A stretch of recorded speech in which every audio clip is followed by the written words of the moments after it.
أعوذ بالله من الشيطان الرجيم.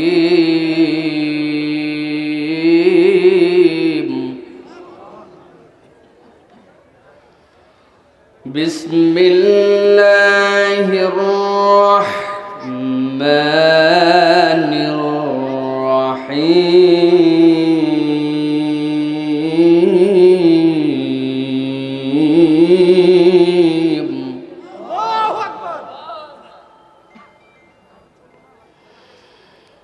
وعد الله المؤمنين والمؤمنات جنات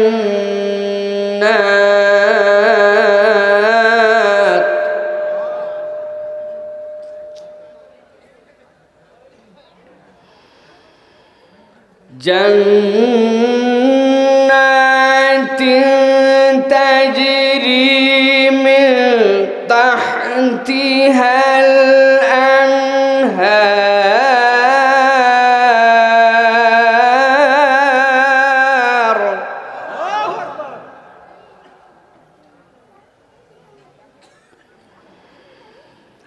وعد الله المؤمنين والمؤمنات جنات تجري من تحتها الأنهار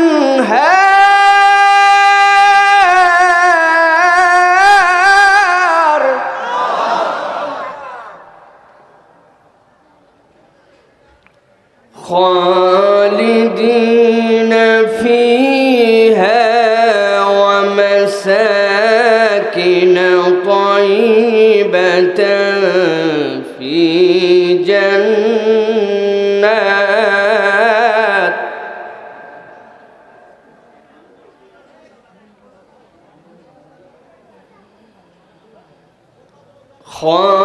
خالدين فيها ومساكن طيبة في جنات عدن ورضوان من الله.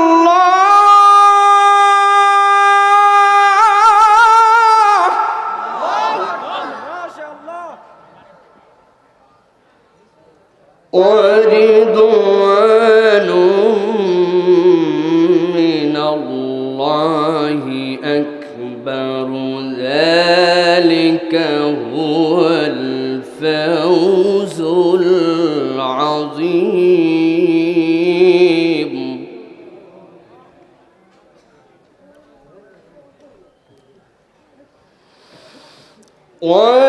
ورضوان من الله أكبر ذلك هو الفوز العظيم.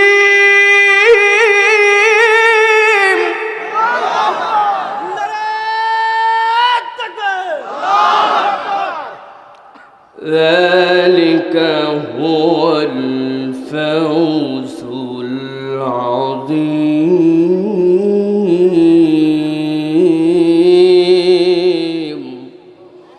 প্রিয় ভাইয়েরা, এই যে আপনারা দেখছেন কোরআনের মাহফিল শোনার জন্য জায়গা নাই, কি কষ্ট করে মানুষগুলো দাঁড়ায় আছে, ঠিক না ভাই? ওনারা জায়গা পাইলে কিন্তু বসতো। আপনাদের জানি না এবছর বৃষ্টি হয়েছে এই জন্য মাহফিল এই জায়গায় হচ্ছে কিনা, না বরাবর এখানে হয়? এখানেই হয়। কেমনে জায়গা দেন আপনারা এই মানুষজনকে? এই মানুষজনকে দাওয়াত দিচ্ছি আমরা, ডাকছি আমরা, মানুষজন বসতে পারছে না, কি কষ্ট, হাত পা ফেলার জায়গা নাই। আলহামদুলিল্লাহ, কোরআনের জন্য এই যে আগমন, কোরআনের জন্য এই যে আমাদের আশা কষ্ট, এগুলো আল্লাহ রাব্বুল আলামিন আমাদের জন্য নাজাতের ওসিলা বানাই দিবেন। যারা কোরআন শুনতে আসে এদের কথা আল্লাহ রাব্বুল আলামিন তার কাছাকাছি থাকা আল্লাহ রাব্বুল আলামিন আরশ বহনকারী কাছাকাছি ফেরেশতারা যারা, তাদের কাছে আল্লাহ রাব্বুল আলামিন এই বান্দাদের জন্য আলোচনা করেন। আল্লাহ রাব্বুল আলামিন এই বান্দাদেরকে নিয়ে ওই ফেরেশতাদের কাছে নিজে নিজে ফখর করেন, সুবহানাল্লাহ। কারণ কি?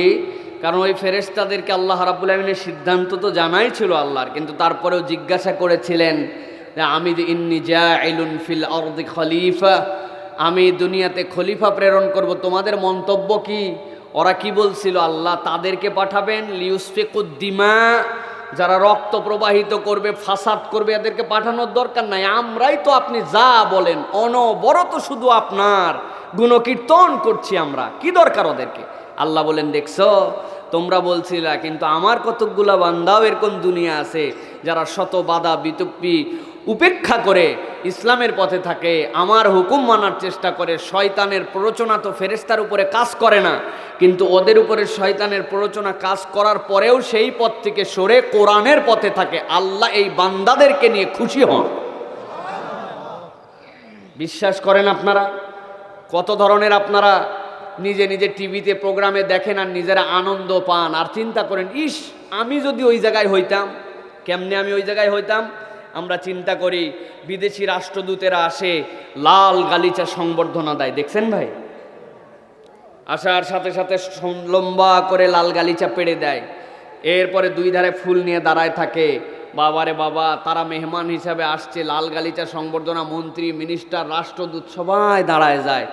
এরপরে মনে করেন তাদেরকে গাড়িতে তোলার পরে চোর ডাকাতের মতো সামনে মোটরসাইকেল, ডানে বামে পো পা আশপাশে কেউ ভিড়তে পারে না, নিয়ে যায়, ঠিক না ভাই? এত পরিমাণ ভিআইপি, এত পরিমাণ তাদেরকে সম্মান দেওয়া হয়। আমরা চিন্তা করি আমরা যদি ওরকম হইতে পারতাম।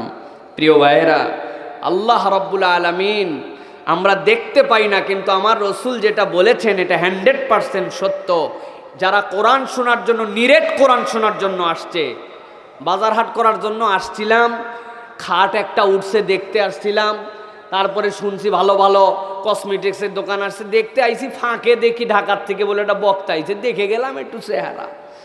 এইটা যদি নিয়ত হয় তাহলে ভিন্ন, আর যদি উল্টা নিয়ত হয় যে মাহফিলেই যাচ্ছি, কোরআন শোনার জন্যই যাচ্ছি, রাস্তায় চলার সময় একটা পাপড়ের দোকান পাইছিলাম, একটা পাপড় কিনে খাইছি, না থাকলে কিনতাম না, কিন্তু মাহফিলে যাইতাম, এই নিয়ত যদি আপনার হয়, আল্লাহ রাসূল সাল্লাল্লাহু আলাইহি ওয়াসাল্লাম বলছেন এটা তো হলে মাজালিসুজ জিকির, জিকিরের ময়দান, আল্লাহর কোরআন শোনার ময়দান।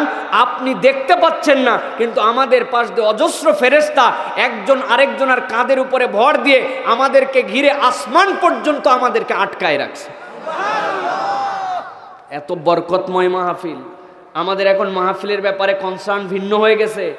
আমরা মনে করি ট্র্যাডিশনাল মাহফিল, বক্তা আসবে, খানিকক্ষণ গজল গাবে, খানিকক্ষণ ময়দান গরম করে দিবে, খানিকক্ষণ কান্দাবে, খানিকক্ষণ হাসাবে, এরপরে আমরা বাড়িতে যাই বলবো আজকে একটা ওয়াজ শুনে আসছি, বাবা রে বাবা, বক্তার সুর।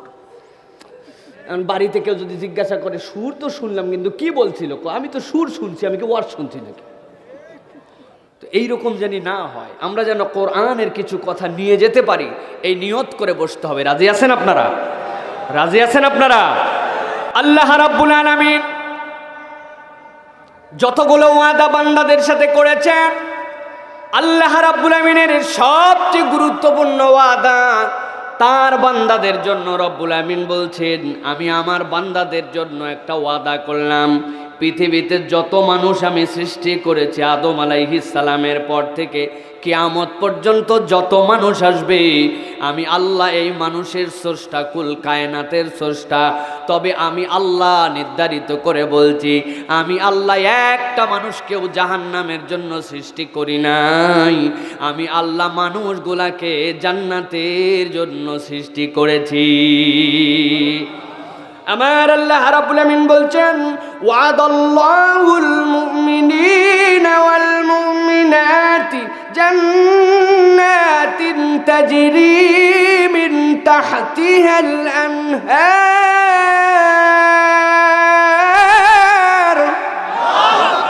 আমার আল্লাহ রাব্বুল আমিন বলছেন, ওয়াদাল্লাহ, আল্লাহ রাব্বুল আমিন ওয়াদা করছেন, আল মুমিনিনা ওয়াল মুমিনাত, পৃথিবীর যত মুমিন যত মুমিনাত আছে তাদের সাথে আল্লাহ ওয়াদা করছেন। কিসের ওয়াদা বান্দা খেয়াল করো? জান্নাত। আমি আল্লাহ ইমানদার মুমিন আর ইমানদার নারীদেরকে বললাম, আমি আল্লাহ তোমাদের জন্য জান্নাতের ওয়াদা করলাম। এরপরে আল্লাহ রাব্বুল আমিন যেখানেই জান্নাতের পরিচয় দিয়েছেন, সাথে সাথে আল্লাহ একটা ইনজেনারেল আলোচনা রেখেছেন। জান্নাতের পরিচয় দেওয়ার সাথে সাথে বান্দার মাথার মধ্যে যেন বারবার শুনতে শুনতে এইটার ব্যাপারে ভিন্ন কোনো ধারণা না ঢোকে, এই জন্য আল্লাহ রাব্বুল আমিন কমন একটা ব্যাখ্যা রেখেছেন জান্নাতের। যেখানে আল্লাহ জান্নাতের কথা বলেন, সাথে সাথে বলেন তাজরি মিন তাহতিহাল আনহার। কেন এই কথা বলেন? মুফাসসিররা ব্যাখ্যা করছেন, আল্লাহ রাব্বুল আমিন দুনিয়াতে যেই মানুষকে রেখেছেন, এই মানুষেরা মৌলিক দুইটা ভাবে চলাফেরা করে। একটা ভাবে তার পা দিয়ে জমিনের উপরে চলে, মাটির উপরে চলে মানুষ। তার আরেকটা চলার ধরন আছে।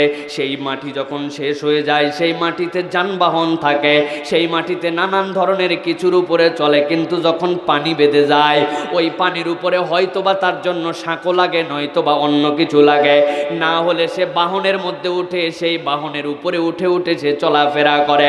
আল্লাহ অন্য আয়াতে কারিমার মধ্যে বলেছেন, এইটা মানুষকে আল্লাহ সম্মান দিয়েছেন। আল্লাহ বলছেন ওয়ালাকাদ কাররামনা বানি আদম, আমি আদমকে সম্মানিত করেছি। আল্লাহ সে আয়াতে কারিমার মধ্যে বলছেন সম্মানিত করার কারণ কি জানো নাকি? আল্লাহ বলছেন দুনিয়াতে একমাত্র মানুষ যাদেরকে আমি আল্লাহ জমিনে চলা এবং পানির উপরে চলার মতো যোগ্যতা দান করেছি। সুবহানাল্লাহ। অনেকেই বলবেন হুজুর হাঁসও তো চলে, চলে না? ব্যাঙও তো চলে না? কুমিরও তো চলে। কিন্তু ভাই ওদের চলা আর আমাদের চলার মধ্যে পার্থক্যটা কি জানেন নাকি? ওদের চলা মাটির উপরে হাঁটতেছে, ওর কোনো যানবাহন নাই। আবার যখন পানির মধ্যে নামতেছে, গায়ের মধ্যে কোনো প্রোটেকশন নাই, নিজের শরীরকে তার মধ্যে দিয়ে দিতে হয়। কিন্তু আল্লাহ বলছেন আমি রব্বুল আলামিন আমার বান্দাকে দুনিয়ার বুকেও যখন চলায়, আমার বান্দা ভিআইপি ভাবে এমন গাড়ি বানিয়েছে, ভিআইপি ভাবে উট, এত বড় একটা উট, এত বড় প্রাণী আমি তার বশীভূত করে দিয়েছি, তার পিঠে করে বান্দা সওয়ার হয়। আবার যখন পানির মধ্যে যায়, এমন সুন্দর সাফিনা, এমন সুন্দর জাহাজ বানাইছে, বান্দার গা ভিজে না, বরং বান্দা ওই সাওয়ারির মধ্যে আরোহণ করে চলে। মানুষ ছাড়া আমি আল্লাহ কাউকেই যোগ্যতা দেই নাই। সুবহানাল্লাহ। আল্লাহ রাব্বুল আলামিন মানুষের এই সম্মান দিয়া আল্লাহ রাব্বুল আমিন মানুষকেই মর্যাদা দান করেছেন। আল্লাহ রাব্বুল আমিন মানুষকে সম্মানিত করেছেন। এই জন্য আল্লাহ রাব্বুল আমিন মানুষের কনসেপ্ট অনেক বড়, মানুষের চিন্তার জগৎটা অনেক বড়। মানুষের চিন্তার জগতের মধ্যে রব্বুল আমিন অভূতপূর্বতা দিয়েছেন। কিন্তু আল্লাহ রাব্বুল আমিন আবার একটুখানি সতর্ক করে বলেছেন, ওয়ামা উতিতুম মিনাল ইলমি ইল্লা কলিলা। বান্দা দুনিয়ায় একটু বুঝে, একটু শিক্ষিত হয়ে আল্লাহ রাব্বুল আলামিনের উপর যেন টেক্কা দিস না। ঠিক কি না? যদি আল্লাহর উপরে টেক্কা না দেয়, আর সব সময় বান্দা যদি শাকের বান্দা থাকে, আল্লাহ রাব্বুল আমিন বান্দাকে এই জন্য অনুভূতির জায়গা জাগ্রত করছেন। আল্লাহ রাব্বুল আমিন মানুষকে বুঝাচ্ছেন, বান্দা দুনিয়াতে সব সৃষ্টি আমার সৃষ্টি, কিন্তু তোরে অনন্যতা দিলাম। দুনিয়াতে চলিস মাটির উপর দিয়া, দুনিয়াতে চলিস পানির উপর দিয়া, দুনিয়াতে অনেক পশু চলে, কিন্তু তোর আর পশুর মধ্যে একটা পার্থক্য আছে। ঠেলায় যদি পড়ে, শিকার যদি করতে হয়, একটা বাঘও কিন্তু পানির মধ্যে নেমে যায় কি না? কোনো বাঘ মানুষের জীবন চরিত্র স্টাডি করেছে কিরকম করে আমরা বলতে পারবো না, কিন্তু প্রত্যেকটা মানুষ একটা বাঘের জীবন চরিত্র পর্যন্ত স্টাডি করে ফেলেছে। একটা বাঘ, সুন্দরবনের মধ্যে যেইগুলা বাঘ থাকে, আপনাদের অঞ্চল থেকে তো খুব বেশি দূরে না, সাতক্ষীরা সুন্দরবন, তাই না? বাংলাদেশে এখন তথ্য মতে 114টার মতো বাঘ আছে আমাদের সুন্দরবনে। সুন্দরবনের যারা বিশেষজ্ঞ তাদেরকে জিজ্ঞাসা করা হয়েছে, আপনারা গুনলেন কেমন করে 114টা বাঘ আছে, বুঝলেন কেমনে? বলে হুজুর আমরা গুনেছি। সিস্টেমটা হচ্ছে বাঘের জন্য আমরা 3 মাসে 50 জন লোকের একটা টিম আমরা ঢুকে গেছি সুন্দরবনের মধ্যে। এরপরে প্রত্যেকটা বাঘ পায়ের যে ছাপ দিয়ে দিয়ে ঘোরাফেরা করে আমরা বিভিন্ন রিজন ভাগ করেছি, ছবি তুলছি, তোলার পরে এরপরে সেইটা নিয়ে আসছি। এরপরে যেইখানে ওই বাঘের ছাপ পড়েছিল সেইটা আমরা মাপ দিয়ে সেখান থেকে নিয়ে আসছি। দুনিয়াতে যত বাঘ আল্লাহ সৃষ্টি করেছেন, একটা বাঘের থাবার সাথে আরেকটা বাঘের থাবার মিল নাই, আমাদের ফিঙ্গারপ্রিন্টের মতো না, ফিঙ্গারপ্রিন্ট নাই, কিন্তু থাবার যে মাপ, থাবার যে প্রশস্ততা, থাবার যে দৈর্ঘ্য, এইটা প্রত্যেকটা বাঘের একটু না একটু হলেও কম বেশি আছে। সুবহানাল্লাহ বলবেন না? কিন্তু আমরা হিসাব তারপরেও কমপ্লিট করতে পারি নাই। কেন? বলে আমরা গবেষণা করে দেখলাম অনেক থাবা তো সমান সমান মিলে যায়। কি ব্যাপার? মিলার তো কথা নয়। তখন তারা গবেষণা করে দেখছে সুন্দরবনের কোথাও পানি হয়তো বা বেশি চলে গেছে, জন্য মাটিটা কাদা বেশি হয়ে গেছে, আবার কোথাও কাদা টাইট। যদি বেশি কাদার মধ্যে পা দেয় তাহলে পা তো বেশি ছড়ায় যাবে, ঠিক কিনা? আর যদি টাইট জায়গায় দেয় তাহলে টাইট হয়ে আটকায় থাকবে। আমাদের গণনার মধ্যে বুঝলাম ভুল হয়েছে। তখন আমরা দ্বিতীয় পদ্ধতিতে গবেষণা করলাম। রাতকে রাত আমরা সুন্দরবনে ছিলাম, নাইট ভিশন, এই যে ক্যামেরা যেরকম আছে এরকম দামি লেন্স, দামি ক্যামেরা, ওইটা দিয়ে ওইখানে আমরা ছবি তুলতাম। প্রত্যেকটা বাঘের গায়ের ছবি রাত্রেবেলা তুলছি আমরা, এরকম করে 3 মাস সময় লাগছে। তোলার পরে কম্পিউটারে ঢুকায় দেয়, কম্পিউটারে সফটওয়্যার আছে। পৃথিবীর মানুষের যেরকম বৃদ্ধাঙ্গুলির সাথে দ্বিতীয় কোনো মানুষের বৃদ্ধাঙ্গুলি মিলবে না, ফিঙ্গারপ্রিন্টের মিল হবে না। আল্লাহ পৃথিবীতে যত বাঘ সৃষ্টি করেছেন গায়ের মধ্যে দোরা কাটা দাগ আছে, কিন্তু একটা বাঘের সাথে আর একটা বাঘের দ্বিতীয় বাঘের দোরার মিল নাই। দেখলে মনে হয় একই রকম, কিন্তু কম্পিউটারে দেওয়ার পর আমরা বুঝে ফেলছি, তথ্য এখান থেকে বের করে ফেলছি। ভালো করে বুঝেন, বাঘের কিচ্ছা শোনাচ্ছি না, মানুষের ব্রেন আল্লাহ কত দিয়েছেন। ওরা বলতেছে হুজুর এই যে সুন্দরবনের মধ্যে বাঘগুলি থাকে জানেন নাকি, এইগুলা বাঘ কিন্তু এলাকার মধ্যে মানুষের মতো মিলেমিশে সবাই মিলে আছে এরকম নয়, বরং প্রত্যেকে একটা রাজত্ব দাঁড় করায় থাকে, ভিতরে তাদের একটা রাজত্ব আছে। আমি বললাম রাজত্ব আবার কেমনে নির্ধারণ করে? বলে যেই বাঘের যত শক্তি, সুন্দরবনের ভিতরে যেই লম্বা লম্বা গাছ আছে ও 5, 7, 10 একর মিলাইয়া লাভ দিয়ে উঠে উঠে ওই গাছের মধ্যে নিজের নখ দিয়ে দিয়ে জোরে করে আঁচড় টানে, আঁচড় উঁচুতে টেনে দিয়ে পুরো এলাকা সে সার্কেল দেয়। অন্য কোনো বাঘ যদি এলাকায় ঢুকে রাজত্ব দখল করতে চায়, গাছের দিকে তাকায়, কোনো আঁচড় আছে নাকি? হ্যাঁ আঁচড় আছে। আঁচড় থাকার পরে তার যদি শক্তি বেশি হয়, সে যদি তার থেকে বড় হয়, তার উপরে তারে আঁচড় দিতে হবে। যদি আঁচড় দিতে পারে তাইলে ওই বাঘ বুঝতে পারে এর থেকে শক্তিশালী বাঘ এখানে ঢুকছে। আর যদি আঁচড় নিচে পড়ে তাইলে বাঘ অটোমেটিক জানে আমার থেকে আর শক্তি বেশি, এলাকার থেকে চলে যায়। আল্লাহর দেওয়া ক্ষুদ্র বুদ্ধি দিয়া এই তথ্যগুলা মানুষ আবিষ্কার করেছে। প্রিয় মুসলমান, কেন বললাম এইটা বলছে আল্লাহ রাব্বুল আমিন ওয়াদা করছেন মুমিন মুমিনাতদেরকে জান্নাত দিয়ে দিবেন আল্লাহ। তবে আল্লাহ রাব্বুল আমিন যেখানে এই জান্নাতের কথা বলেছেন বান্দাদের বুঝের জন্য একটুখানি ওয়াদা করেছেন আল্লাহ বলছেন জান্নাতটা কেমন হবে? তাজরি মিন তাহতিহাল আনহারু খালিদিনা ফিহা ওয়া মাসাকিন তাইয়িবাতান ফি জান্নাত।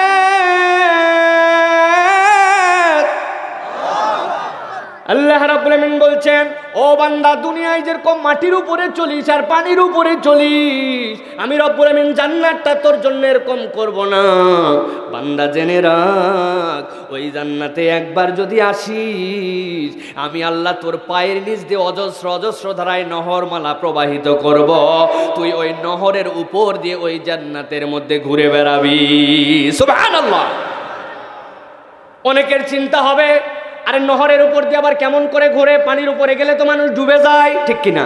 ছোট্ট একটু উদাহরণ দিয়ে আলোচনা দীর্ঘ করব না, সংক্ষেপে বুঝেন। আমরা অনেক সময় দেখি আমাদের বাড়ি ঘরের মধ্যে ছোট্ট ছোট্ট কাঁচের অ্যাকুরিয়াম থাকে, চারিদিক দিয়ে কাঁচ দিয়ে ঘেরা, মধ্যে মাছ দিয়ে দেয়, সুন্দর সুন্দর সামুদ্রিক মাছ, সুন্দর সুন্দর লাল মাছ, হলুদ মাছ, সাদা মাছ, দেখছেন আপনারা? অ্যাকুরিয়াম বলে। আমার বাড়িতে ছোট্ট ছোট্ট 2টা অ্যাকুরিয়াম আছে। আমার যেটা মেজো মেয়েটি একটু দুষ্ট বেশি, ও মাঝে মাঝে দেখি বাপ মা আছে কিনা দূরের থেকে দেখতেছে, আমি দূরের থেকে খেয়াল করি কি ব্যাপার, তাকানোর মধ্যেই ভাব আছে যে আব্বা মারে ফাঁকি দেওয়ার একটা চিন্তা। হঠাৎ করে দেখি দৌড়াইয়া যাইয়া অ্যাকুরিয়ামের গায়ের মধ্যে দিয়ে চিন্তা করছে তো মুখ লাগাইছে ধরে ফেলবে, ধরা যায়। মাছও দেখি মাঝে মাঝে ভিতরে থাকতে থাকতে জোরে জোরে ঘাই দেয়, এমন একটা ভাব যেন সে বেরিয়ে আসবে, কিন্তু মাছও কিন্তু ভেতর থেকে বেরোতে পারে না। আল্লাহ রাব্বুল আলামিনের জান্নাতের সাথে এটা কোনো তুলনা নয়। কিন্তু আমার নবী বলছেন তাজরি মিন তাহতিয়াল আনহার, নহর এক বচন নাহারান দুই বচন, আনহার হচ্ছে জুমাইকে তাকসির, এত অধিক পরিমাণ যার কোনো পরিমাণ জানা নাই। কিন্তু আমার রাসূল বলছেন, ও আমার উম্মত, তুমি যখন জান্নাতের মধ্যে যাবে, আমি আল্লাহ রাব্বুল আমিনের পক্ষ থেকে জেনে বলছি, তোমার এই শাহাদত আঙ্গুলের পাওয়ার আল্লাহ এমন বানায় দিবেন, ওই জান্নাতে যাওয়ার পরে তুই জান্নাতে ঘুরবি, তোর পায়ের নিচ দিয়ে কোটি কোটি নহরমালা প্রবাহিত থাকবে, আর এই আঙ্গুলের ইশারায় তুই যেমন ইচ্ছা তেমন করে আলপনার মতো ওই নহরগুলাকে ঘুরাইয়া নিবি। সুবহানাল্লাহ। আল্লাহ রাব্বুল আমিন বলছেন, ওই জান্নাতের ওয়াদা করলাম, জান্নাতের ন্যূনতম এটা বললাম। দ্বিতীয় আর একটা জিনিস বান্দা একটু মনে রাখ, ওই জান্নাতে যদি ইমানদার মুমিন মুমিনাত ঢুকে, আমি আল্লাহ তার জন্য আর একটা অফার দেব, খালিদিন ফিহা। আল্লাহ বলছেন, ও আমার বান্দারা ভালো করে শোন, দুনিয়ার যে কোনো আনন্দ তোর অস্থায়ী, দুনিয়ার যে কোনো আনন্দ তোর মনের মধ্যে খেয়াল করলে দেখবি স্থায়ী নাই, আনন্দের একটা শেষ আছে, আছে কিনা? আহা, বাপ মা আফসোস করে বলে, হায় রে, গত সপ্তাহে ছিল আমার বাড়ি বেহেশতের বাড়ি, আজকে হয়ে গেছে মরা বাড়ি। কেউ মরছে নাকি? কয় না, আমার বেটা নাতিপুতি নিয়ে আসছিল, ঢাকায় চলে গেছে। বলে না ভাই? আপনারা কি কথা বুঝতেছেন ভাই? তাহলে এটা হোহা বলে কি না? কয় আমার বাড়িতে আর কোনো সুখ নাই। আহারে, গত বছর এই সময় কি আলো ছিল, আজকে বাড়ির আলো নাই, ঈদের দিন আজকে আমার ঈদ নাই, মরা বাড়ি হয়ে গেছে কেন?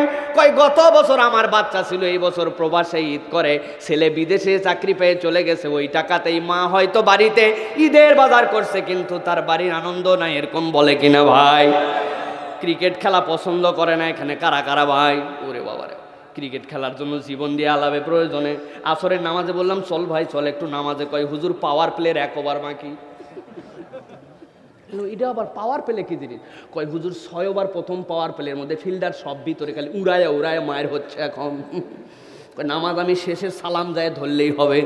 এরকম পাওয়ার প্লের জন্য নামাজ মিস করা পোলাপানা আছে কিনা? ঢাকায় থাকে এক বন্ধু, পাকিস্তান চলে আসছে বাংলাদেশে, ফোন করে দিছে, দোস্ত এবার যা হয় হোক গা, এবার বাবরা জমেক না দেখে থামবো না, টিকিট একটা কইরা ফেলা। বন্ধু ফোন করে বলছি, টিকিটের খুব বড় চাহিদা, টিকিট এত, বললে বল না 500 টাকার টিকিট, 1000 টাকা। কই কোনো ব্যাপার না, আব্বা বাড়িতে না থাকলে 1 মণ ধান সাইড করে দিলেই টাকা। কিনে ফেল। টিকিট কিনা হয়ে গেছে, ভালো করে খেয়াল করেন। খেলার দিন সকাল দুপুর 2টায় খেলা, সকাল 10টার সময় যায়, লাইন দিয়ে দিয়েছে, ভিতরে ঢুকে গেছে।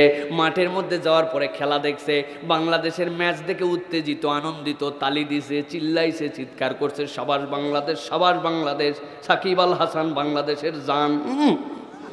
এই সকল চিল্লাচিল্লি করার পরে খেলা শেষ, পুরস্কার বিতরণী শেষ, মাঠের সব কার্যক্রম শেষ। এখন আস্তে আস্তে করে দর্শক সব বেরিয়ে যায়। বেরোতে ওই যে বন্ধু যেইটা 500 টাকার টিকিট 1000 গেছে ঝিনাইদহ থেকে ঢাকাতে খেলা দেখার জন্য, সবাই বাড়ায় যায়, মাইকের মধ্যে অ্যানাউন্স করে, পুলিশ পর্যন্ত দ্রুত মাঠ ত্যাগ করেন। ওই ছেলে ওর বন্ধুরে বলতেছে, সবাই বেরোতে পারে, মরদ কিন্তু বাড়াবে না। মানে 500 টাকার টিকিট 1000 টাকা দিয়ে কিনছি, বাড়ানোর জন্য নাকি? আমি আগামীকালকের খেলা দেখে বাড়াবো। ঝিনেদার পোলা বলে কথা। বন্ধু করছে, ভালোই চল, নাহলে কিন্তু পুলিশ পিছনে কিন্তু সাইজ করে দিবে। কথা বলেন। যতই আবেগ দেখাক, যতই মস্তানি দেখাক, ওই ছেলেরা কি মাঠের মধ্যে থাকতে দিবে? মাঠ থেকে বেরিয়ে যেতে হবে, অথচ মাত্র 3-4 ঘন্টা আগেই তার জন্য কি না আনন্দ, কি না উৎসব ছিল। আমার আল্লাহ রাব্বুল আমিন বলছেন, ও মুমিন, ও মুমিনাত, আমি আল্লাহ রাব্বুল আমিন তোর জন্য যে ওয়াদা করলাম, ওয়াদাল্লাহুল মুমিনিনা ওয়াল মুমিনাত জান্নাতিন তাজরি মিন তাহতিয়াল আনহার, আমি আল্লাহ ওই বান্দাদের জন্য আরেকটা ওয়াদা করলাম, খালিদিনা ফিহা, আমার যেই বান্দা একবার জান্নাতে ঢুকবে, আমি আল্লাহ ওয়াদা করলাম আমার বান্দাকে কখনোই আমি জান্নাত থেকে বের করব না। সুবহানাল্লাহ। আল্লাহ রাব্বুল আলামিন এরপরে বলছেন আরেকটা ওয়াদা দেই, ওয়া মাসাকিন তাইয়িবাতান ফি জান্নাতি আদন। আমার আল্লাহ রাব্বুল আলামিন বলছেন আর তোর জন্য একটা পবিত্র বাসস্থানের ব্যবস্থা আমি করে দিব বান্দা জান্নাতে আদনের মধ্যে। আল্লাহ বলছেন শর্ত কিচ্ছু নাই, শর্ত কেবল একটা, আমার বান্দা তুই মুমিন হয়ে যা। সুবহানাল্লাহ বলেন। আমার আল্লাহ রাব্বুল আলামিন বলছেন এই যে যা যা বললাম এখানে তিনটা অফারের কথা বলেছি, শুনতেছেন আলোচনা? খালি ধরে শুনেন না, যে চাচা গালের মধ্যে মুখ দিছে। এক নম্বরে কি? এক নম্বর আল্লাহ জান্নাত দিবেন। ওই জান্নাতের ডেসক্রিপশনে আল্লাহ কি বললেন? তাজরি মিন তাহতিহাল আনহার, ভালো করে বোঝেন। দুই নম্বর আল্লাহ রাব্বুল আলামিন বললেন খালিদিনা ফিহা, ঢুকাবো আর বার করবো না। তিন নম্বর আল্লাহ বললেন ওয়া মাসাকিনা তাইয়িবাতান, পবিত্র বাসস্থান দান করবো। আল্লাহ বললেন বান্দা এইগুলা একটাও বান্দা তোর কাছে মূল মুখ্য বিষয় নয়। জান্নাতে যাওয়ার পরে মুখ্য বিষয় আমি আল্লাহ তোরে বলে দিলাম, ওয়ারিদওয়ানুম মিনাল্লাহি আকবার। জান্নাতে ঢোকার পরে বান্দার জীবনে সবচেয়ে বড় যেইটা বিষয় হয়ে দাঁড়াবে সেইটা আল্লাহ রাব্বুল আলামিন বলছেন আল্লাহ বান্দার প্রতি সন্তুষ্ট হয়ে যাবেন। ওই বান্দাদেরকে আল্লাহ রাব্বুল আলামিন বলবেন আমি বান্দা আমার কাছে আসছিস, আমার জান্নাতে আসছিস, আমি তোরে জানাই দিলাম কোনোদিন বান্দা জান্নাতে আমি তোর উপরে আর অসন্তুষ্ট হব না। সুবহানাল্লাহ। আল্লাহ বলছেন যালিকা হুয়াল ফাউজুল আযীম।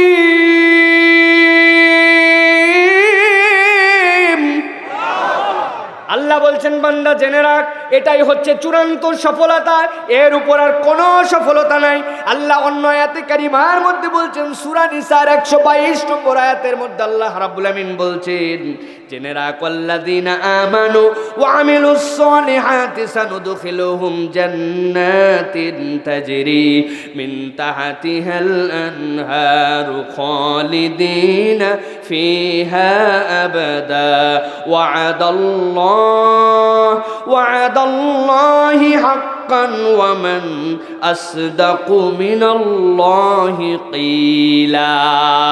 আল্লাহর চেয়ে অধিক সত্যবাদী, আল্লাহর চেয়ে অধিক ওয়াদা রক্ষাকারী কেউ আর হতে পারে নাকি?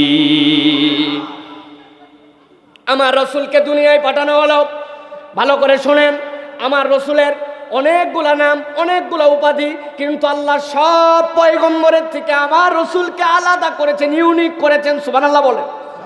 কেমন ইউনিক জানেন নাকি? আল্লাহ রাব্বুল আলামিন নূহ আলাইহিস সালামকে দুনিয়ায় প্রেরণ করেছেন। নূহ আলাইহিস সালামকে আল্লাহ রাব্বুল আলামিন বলেছেন হে নূহ আপনি মানুষের কাছে যান, যাওয়ার পর আপনার কারণ কি? আল্লাহ বলছেন ও আনজির, আপনি আপনার কওমকে ভয় দেখান, সতর্ক করেন।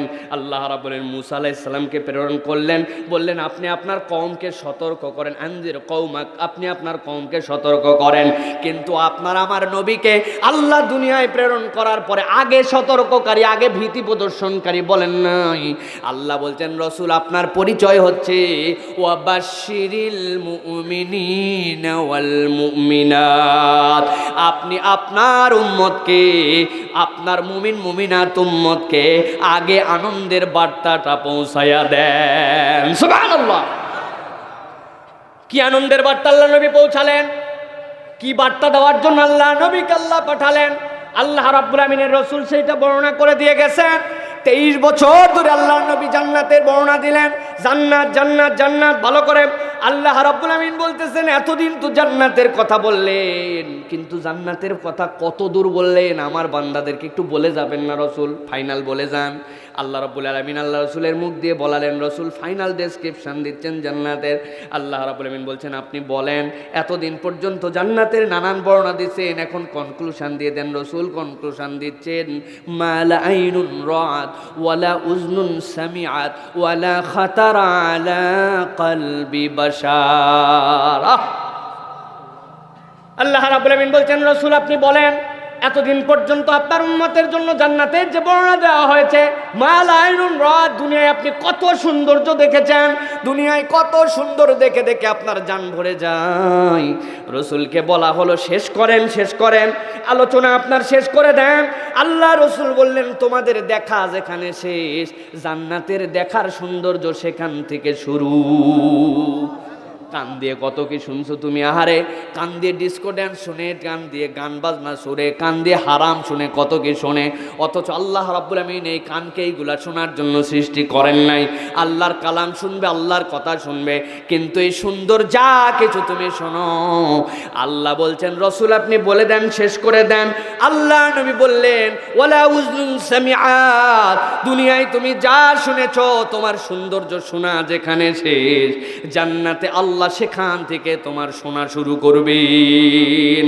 এরপরে ফাইনাল কথাটা আল্লাহ নবী বললেন ওয়ালা খাতারা আলা কলবি বাশার, হে রাসূল আপনি বলে দেন বান্দার মন যত দূর চিন্তা করতে পারে, ওই চিন্তার জগৎ যেখানে শেষ, আমি আল্লাহ রাব্বুল আলামিন বান্দার সেখান থেকে জগতের শুরু করব জান্নাতে। সুবহানাল্লাহ। দুনিয়ার বুকে আমাদের অনেকে অনেক কিছুকে বড় বলে, এই কথাটা না বললে অপূর্ণাঙ্গ থাকবে। খেয়াল করেন, দুনিয়াতে আপনি যেটা যাকেই যত কিছু বড় বলেন, আপনার সব থেকে বড় আল্লাহ নিয়ামত দিয়েছে আপনার মন। কি বলেন? একটু প্রমাণ দেয় আপনাদের কাছে, মুরব্বীরা একটু দেখেন তো আপনাদের এলাকায় এমন রিক্সা চালক, এমন ভ্যান চালক, এরকম দুস্থ মানুষ আছে কিনা যে এই মানুষটা সারাদিন ভ্যান রিক্সা চালায়া 500 টাকা রুজি করতে পারে না? আছে না ভাই? ছোট একটা মোবাইল আছে কোমরের মধ্যে গুজানো, খানিকক্ষণ পরে দেখে টুনটুন টুনটুন করে বেজে উঠছে, খুলে বের করে হাতের মধ্যে নিয়ে কানে, হ্যালো কে? ওই পার থেকে ওনার বউ ফোন করছে, শোনো আজকে তোমার শ্বশুর শাশুড়ি বাড়িতে চলে আসছে, ফেরার সময় কেজি দেড়েক গরুর গোস্ত আর দই মিষ্টি না নিয়ে ফিরো না, কিন্তু অনেক দিন পরে আসছে। কথা শুনে কাটে দিছে, দেওয়ার পরে বুড়ার বুকের ভিতরে ধুকপুক করে, কারণ সারাদিন আবহাওয়া ভালো ছিল না, বৃষ্টি বৃষ্টি আবহাওয়া, কি পরিমাণ কামাই হয়েছে ওনার জানা আছে। কোমরের থেকে বের করছে, বের করে টাকা পয়সা গুনে টুনে দেখে 430 খান টাকা হয়েছে। আপনাদের এলাকায় 430 টাকায় 1.5 কেজি গরুর গোস্ত দেয়? তো দেয়? 1 কেজিও হয় না, 550 টাকা কেজি কমসে কম গরুর গোস্ত। আজকে শুনলাম 16 খান গরু জবাই হয়েছে এলাকায়, তাই না ভাই? প্রিয় মুসলমান, 1 কেজি গরুর গোস্তর পয়সা নাই, বেচারির কামাই হয়েছে সারাদিনে 300-430 টাকা। গরুর গোস্ত কিনছে কোন রকম 3 পোয়া, হালকা একটু মিষ্টি নিয়ে বাড়িতে আসছে, গরুর গোস্তের থলে দেখেই বইয়ের মেজাজ চণ্ডীতে উঠে গেছে। এতদিন ধরে বাপ মা আসে না, আজকে আসছে, আজকেই তুমি কিছুই আনতে পারো নাই। কিন্তু বাপ মায়ের সাথে সামনে তো স্বামীকে অপমান করা যায় না। রাত্রে ঘরে ঢোকো, তারপরে তোমারে বুঝাবনি।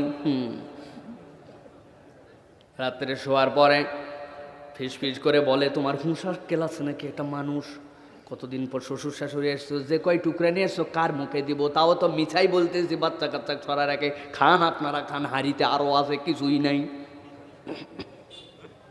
স্বামী দুঃখে বলতেছে বউ কিনতে কি আমার মন চায় না, কিন্তু আমার কামাই রুজির সাথে তো মিল হওয়া লাগবে। আবহাওয়ার অবস্থা দেখছো, আমি কি চুরি করে আনবো নাকি? আমার কামাই হয় নাই। এরকম দুঃখের সংসার, এরকম কষ্ট করে কামাই করা মানুষগুলার একটু খোঁজ খবর নিয়েন ভাই। নিজের 1-1.5 কেজি 2 কেজি 2.5 কেজি গরুর গোস্ত কেনার সময় ওই মানুষ দিকে একটু তাকায়েন যে ওই মানুষগুলা কিনতে পারে কিনা। এই জন্য আমার নবী আয়েশা সিদ্দিকাকে বলছেন, আয়েশা যখন বাড়িতে গরুর গোস্ত, যখন গোস্ত রান্না হবে, ওই গোস্তের মধ্যে যদি কমও থাকে একটু ঝোল বাড়াইয়া দিও, তোমার পড়শিকে ঝোলটা দিয়ে হলেও তবু ফিরি একদম নিজে নিজে কেবল খেয়ে নিও না। প্রিয় মুসলমান, মূল কথা আমার এইটা নয়। ওই যে মানুষটা 1 কেজি গরুর গোস্ত কিনতে পারে না, এর পিছনে শুনতে পান আপনারা? রাত্রেবেলা শুইছে, মনের দুঃখ, বউ দিছে খোঁটা, রাত্রে শুয়ে শুয়ে চিন্তা করছে, আহারে আমি 1 কেজি গরুর গোস্ত কিনতে পারি না, কিন্তু আমি যদি এরকম দেশের মধ্যে মহান পৃথিবীর এক সম্রাট হয়ে যেতাম, পৃথিবীর যত গরু ছাগল সব আমার কাছে থাকতো, এমন বড় একটা ঘর থাকতো, পৃথিবীর সব গরু ছাগলের মধ্যে ঢুকাইয়া বাহির দিয়ে তালা দিয়ে রেখে দিতাম। পৃথিবীতে 1 কেজি গোস্ত কেউ খাইতে চাইলেও মরদের কাছ থেকে পারমিশন নিয়ে খাওয়া লাগতো। বলেন তো 1 কেজি গোস্ত কিনতে পারে নাই এরকম লোক চাইলে ইচ্ছা করলে রাত্রেবেলা কল্পনায় এরকম শুয়ে শুয়ে ভাবতে পারে কিনা?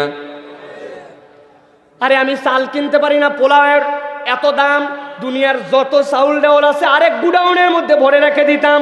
দুনিয়ায় যদি কেউ 1 পোয়া চাল নিতে চাইতো আমার এজাজত নিয়ে নেওয়া লাগতো, এমন এক গুডাউন আমার যদি থাকতো আমি এর মধ্যে ভরে রেখে দিতাম। রাগে নিজে বিরক্ত এরকম ভাবতেছে। বলেন তো 1 কেজি পোলাওয়ের চাল কিনতে পারে নাই, কিন্তু দুনিয়ার সব চাল গুডাউন করে ফেলবে, এরকম চিন্তা করতে পারে কিনা? একটু কথা বলেন ভাই। এই চিন্তা করতে করতে বেচারি ঘুমায় গেছে।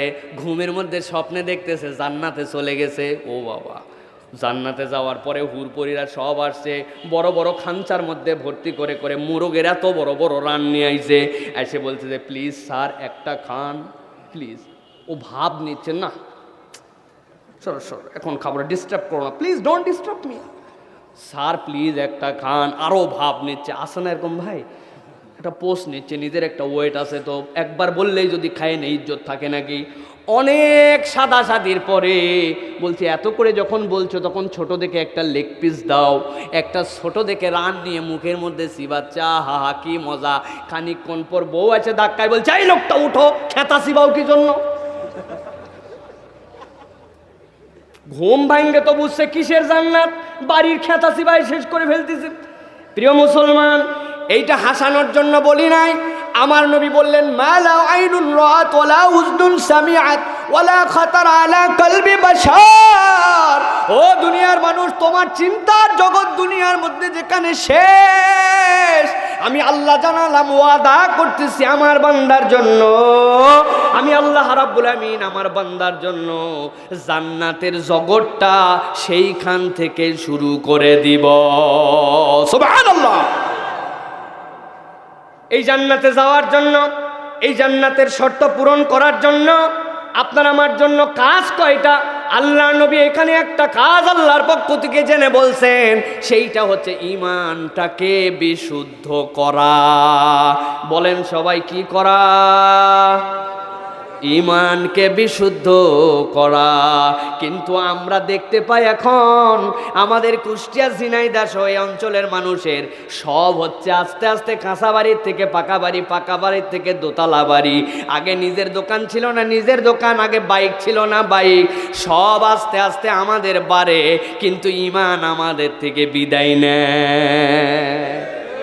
একটু বিপদে পড়লে উমুক কবিরাজের কাছে গেছে, ওই কবিরাজ উমুক পুকুরের মধ্যে ফু দিয়ে দিছে, ওই পুকুরের মধ্যে কুত্তা একবার মুছছিল, হাঁকছিল, ওই পানি তুলে ঝিনাইদহ লোক খাওয়া শুরু করছে। আছে কিনা? বলেন হুজুর এইগুলা খবর কেমন করে জানেন? ইসলামী বিশ্ববিদ্যালয়ের ছাত্র 11টা বছর এই এলাকায় ক্ষেত চাষ করে গেছি। কথা নাই বার্তা নাই, বিপদে পড়ে গেছে, মাজারে লাগাইছে দৌড়, যাওয়ার পরে সেখানে দিয়ে দিছে মান্নত, উমুক বাবার দরবারে তুমুক বট গাছের তলে বাইন্ধে ফেলছে সুতা। চিন্তা করছে বাচ্চা হয় না, 12-13 বছর। শুনছে কে জানি একটা বলছিল এখানে একটা মনের বাসনা পূরণ করে সুতা বান্ধে আসছিল। বান্দার ঈমান এত সস্তা হয়েছে, বান্দা ঈমান হারায় যখন তখন, অথচ জানেই না তার ঈমানের দাম কত। ঠিক কি না? তাহলে সবার আগে কি ঠিক করতে হবে? ঈমান। আমরা চাইবো কার কাছে? আর একটু আসতে বলেন। বিপদে আপদে পড়লে যাব কার কাছে? সর্বাবস্থায় ডাকবো কাকে? মা বোনকে শিক্ষা দিব কার কাছে চাইতে হয়? আল্লাহ আল্লাহ। কারণ কি? আল্লাহর ওয়াদা হচ্ছে বান্দা কেবল এই পয়েন্ট ঠিক করে আয়, আমি আল্লাহ জানালাম তোর জন্য আমি জান্নাতের জামিনদার। সুবহানাল্লাহ।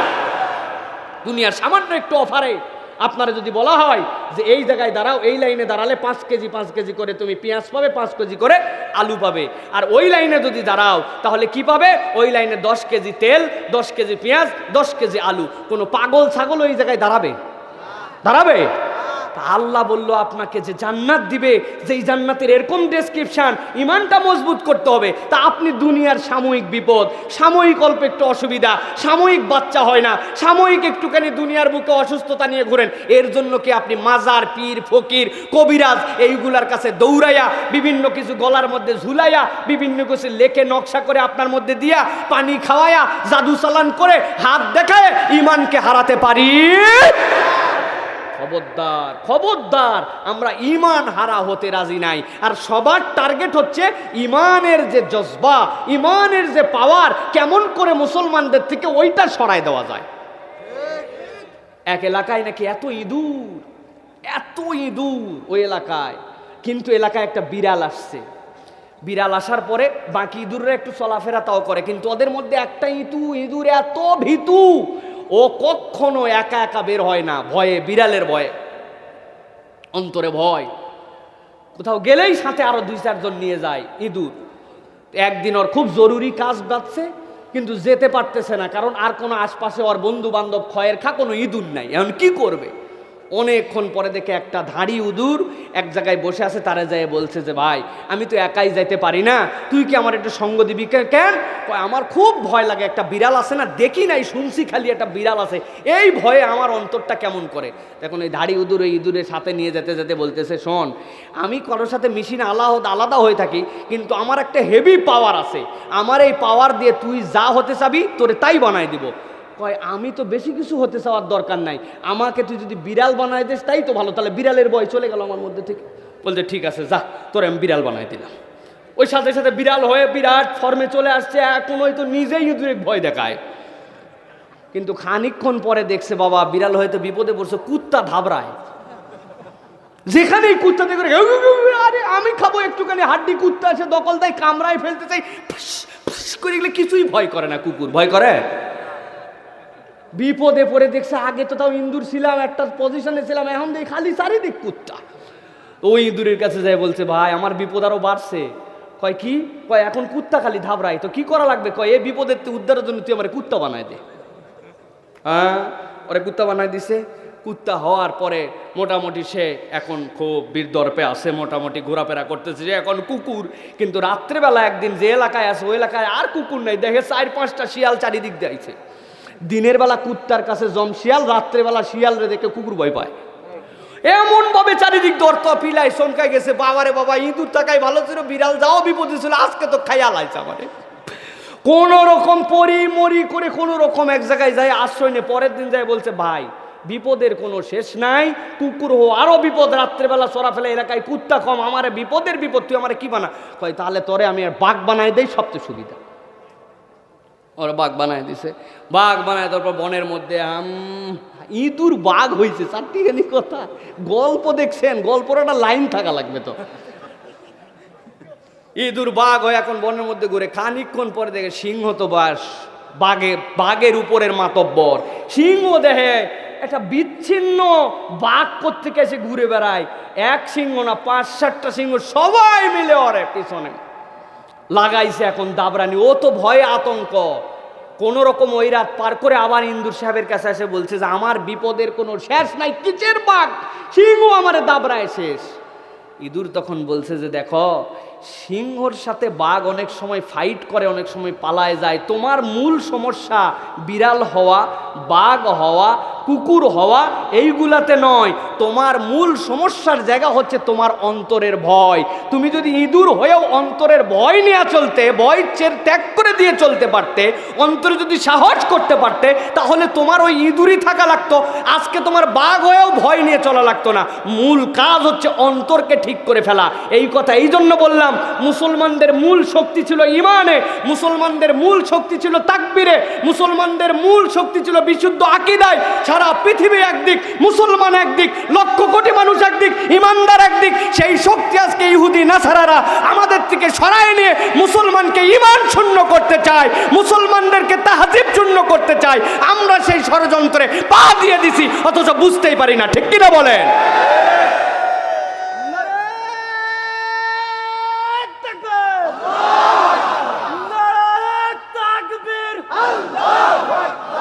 ইসলামের শত্রুরা হুঁশিয়ার, বিশ্বের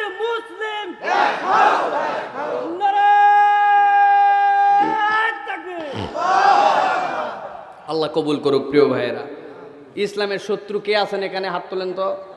আছেন কেউ? আন্দাজি হুঁশিয়ার সাবধান করে লাভ নাই। ইসলাম সবসময় বলে ইসলামের শত্রুরা বুকে আসো, আপন করব। ঠিক কিনা? ইসলামের শত্রুদের কাছে ইসলাম দাওয়াত দিয়েছে, ইসলামের শত্রুদের কাছে ইসলাম অনন্যতায় উপস্থাপিত হয়েছে। আবু বকর সিদ্দিক রাদিয়াল্লাহু তাআলা বলেন, রাদিয়াল্লাহু তাআলা যুদ্ধ করছেন, যুদ্ধ করতে করতে পারছেন না, তাকে তলোয়ার দিয়ে হাতে লাগাইছে একবার, পায়ে লাগাইছে একবার। আবু বকর অবশেষে বাগে পায়ে গেলেন। এখন নিচে এক কোপে দুনিয়াতে জাহান্নামে পাঠাই দিবেন। নিচ থেকে মুখের মধ্যে থুতু নিয়ে আবু বকরের দিকে থুপ করে মুখের মধ্যে মেরে দিছে। বলেন তো, থুতু যদি আপনারে মারে তাইলে আপনার রাগ বাড়বে না কমবে? আর কথা বলেন, আরো ঘৃণা। আরে বেটা, এতক্ষণ আমার গায়ে মারছিস, পায়ে মারছিস, এখন বাগে পাইছে আমারে থুতু দিছিস, আগে তোর চোখটা উকরাই, তারপরে আরেক চোখ উকরাই, তারপরে তোরে দুনিয়াতে বিদায় করবো। ঠিক কিনা? আবু বকর বুকেতে নেমে গেলেন। লাভ দাও, বকর বুকেতে নেমে গেছেন। আরে বুক থেকে নেমে গেল, আমারে বাগে পাইলো, মারলো না। ওই লাভ দিয়ে উঠে দাঁড়াইছে, দাঁড়ায় ওর তলোয়ার নেওয়ার কথা মনে নাই, জান বাইসে গেছে। বলছে, আমার থুতুর কি এত পাওয়ার যে তুমি তোমার তলোয়ার ফেলে দিলে? কি আমার থুতুর মধ্যে কারিশমা আছে? আবু বকর বলছেন, এতক্ষণ পর্যন্ত আল্লাহর জন্য যুদ্ধ করছিলাম, এতক্ষণ পর্যন্ত তুমি আল্লাহর শত্রু, আমি ইসলামের বন্ধু ছিলাম, কিন্তু যেই না তুমি আমাকে থুতু দিছো, এখন এই থুতুটা আল্লাহর সাথে সম্পর্ক নাই, ব্যক্তিগত আবু বকরের আক্রোশ তোমার উপরে যাচ্ছে। তুমি ইসলামের শত্রু হলেও এখন এইটা হত্যা করলে আমি আমার জন্য করছি, আমি তোমারে হত্যা করব না। আল্লাহু আকবার বলেন। ইসলাম এইভাবে শত্রুর কাছে আপন করেছে। সুতরাং এই স্লোগান আমাদের এখন দেওয়ার দরকার নাই। ইসলামের শত্রুরা অটোমেটিক আপনার তাকবীরে, আপনার ইমানে তারা এমনি ভয়ে বিহব্বল হয়ে হাওয়া ছাড়তে ছাড়তে পালাবে। ঠিক কিনা? কিন্তু তার আগে আমাদেরকে আদর্শে বলিয়ান হতে হবে। আল্লাহ তৌফিক দেন, বলেন আল্লাহুম্মা আমিন। আলোচনা কি চলবে? আছেন তো আপনারা? আল্লাহ রাব্বুল আলামিন এবার বান্দাদেরকে ওয়াদা করছেন, খেয়াল করেন। আল্লাহ রাব্বুল আমিন বলছেন, আমার বান্দাদেরকে তো আমি জান্নাত দিব, কিন্তু ওই জান্নাতে যাওয়ার জন্য তো একটু, তার জন্য পথের জন্য একটু আলো লাগবে। আমি আল্লাহ রাব্বুল আমিন বান্দাদের সাথে দ্বিতীয় যে বড় ওয়াদা করছি, আমার বান্দাদেরকে আমি আলো দিতে চাই। এই আলো পাওয়ার জন্য কি কাজ, এই আলো পাওয়ার জন্য বান্দাদের কি যোগ্যতা লাগবে আল্লাহ জানাচ্ছেন। আল্লাহ বলছেন, খেয়াল করেন, সূরা হাদীদ 57 নম্বর সূরা আর 28 নম্বর আয়াতে আল্লাহ বলছেন, ইয়া আইয়ুহাল্লাযীনা আমানুত্তাকুল্লাহ আমানুত্তাকুল্লাহা ওয়া আমিনু বিরাসূলিহি ইউতিকুম কিফলাইনি মিন রাহমাতিহি ওয়া ইয়াজআল লাকুম নূরা ويجعل لكم نورا تمشون به ويغفر لكم والله غفور رحيم الله أكبر আমার আল্লাহ রাব্বুল আমিন বলছেন, ইয়া আইয়ুহাল্লাযীনা আমানুত্তাকুল্লাহা ওয়া আমিনু বিরাসূলিহি। আল্লাহ বলছেন, ইমানদারেরা যারা ঈমান এনেছো, তোমাদেরকে আমি রব্বুল আমিন দুইটা দায়িত্ব দিলাম। আল্লাহকে ভয় করো, আল্লাহ রব্বুল আলামিনকে ভয় করো। আমার রব্বুল আমিন যে যে তোমার জন্য নিষেধাজ্ঞা দিয়েছেন, যেইগুলা করতে নিষেধ করেছেন, মেহেরবানি করে এই কাজগুলা তোমরা ছেড়ে দাও। আর 2 নম্বরে আল্লাহ রব্বুল আমিন বলছেন, ওয়া আমিনু বিরাসূলিহি। আমি আল্লাহ দায়িত্ব দিলাম, আমার রসুলের প্রতি তুমি ঈমান আনো। সুবহানাল্লাহ। পৃথিবীতে অসংখ্য মানুষ আছে যারা বলে ফেলে আল্লাহকে মানি, আল্লাহকে আল্লাহ হিসেবে মানি, কিন্তু আল্লাহ বলছেন ওই মানুষগুলোর জন্যই নিয়ামত মিলবে না। আপনাকে পয়েন্টটা বুঝে নিতে হবে। আল্লাহ বলছেন, আল্লাহকে ভয় করো, ঈমান আনো, আর আমার রসুলকে তুমি রাসূলের প্রতি ঈমান আনো। পৃথিবীতে অনেক ইহুদি আছে, অনেক নাসারা আছে যারা মুসাকেও আল্লাহর নবী মানে, ঈসাকেও নবী মানে, আল্লাহকে আল্লাহ বলে স্বীকার করে, কিন্তু মুহাম্মদ সাল্লাল্লাহু আলাইহি সাল্লামকে রসুল বলে স্বীকার করে না। আমার নবীকে যদি রসুল বলে স্বীকার না করে তার ঈমান কখনো পূর্ণ হবে না, ঠিক কি না? রসুলের প্রতি ঈমানের অনেক ধরন, এর মধ্যে একটা হচ্ছে ইতাআতুর রাসূল, ইত্তিবাউর রাসূল, আহমিয়াতুস সুন্নাতুন নববী সাল্লাল্লাহু আলাইহি ওয়াসাল্লাম। দুনিয়ায় এখন একটা দল বের হইছে, সারা দেশে এখন তারা বিচ্ছিন্নভাবে বিভিন্ন জায়গায় মানুষের মগজে ঢুকতেছে আর কাজ করতেছে। মানুষ কি বলে? বলে আমাদের কোরআন থাকতে আবার সুন্নাত মানা লাগবে কি জন্য? কোরআন থাকতে আবার হাদিসের দরকার নাই, আমাদের কোরআন আছে, এই কোরআনই আমাদের জন্য যথেষ্ট, হাদিস লাগবে না। এরকম কিছু মানুষ আছে কিনা? ভালো করে বুঝবেন, ভালো করে মাথার মধ্যে রাখবেন, এই মানুষগুলা প্রকাশ্য গোমরাহ। এরা নিজেরাও পথভ্রষ্ট, অপরকেও পথভ্রষ্ট করার জন্য ইহুদি নাসারাদের হয়তোবা কোনো এজেন্ডা পক্ষান্তরে না বুঝেই তারা বাস্তবায়ন করছে, ঠিক কিনা? আমি আপনাদের কাছে জিজ্ঞাসা করি, মুসলমান আমার দিকে তাকান, জুমার নামাজ জীবনে একবার হলেও পড়ছেন? কারা কারা হাত তোলেন তো? একবার জুমার নামাজ পড়ছেন? একটু হাত তোলেন। পড়ছেন তো আপনারা, না? একজনও বাদ নেই, তাই না? জুমার নামাজ জীবনে পড়েন না এরকম কেউ আছেন নাকি? হাত তোলেন। নাই। এবার একটু বলেন তো ভাই, জুমার নামাজ কয় রাকাত? জোরে বলেন। প্রতি রাকাতে কয় রুকু? প্রতি রাকাতে কয় সিজদা? 2 রাকাতে কয় সিজদা? আল্লাহ রাব্বুল আলামিন কোরআনুল কারীমের মধ্যে কি বলছেন? এই যে হাফেজ সাহেব আছে পিছনে, আল্লাহ রাব্বুল আলামিন বলছেন, ইযা নুদিয়া লিস-সালাতি মিন ইয়াউমিল জুমআতি ফাসআউ ইলা যিকরিল্লাহ।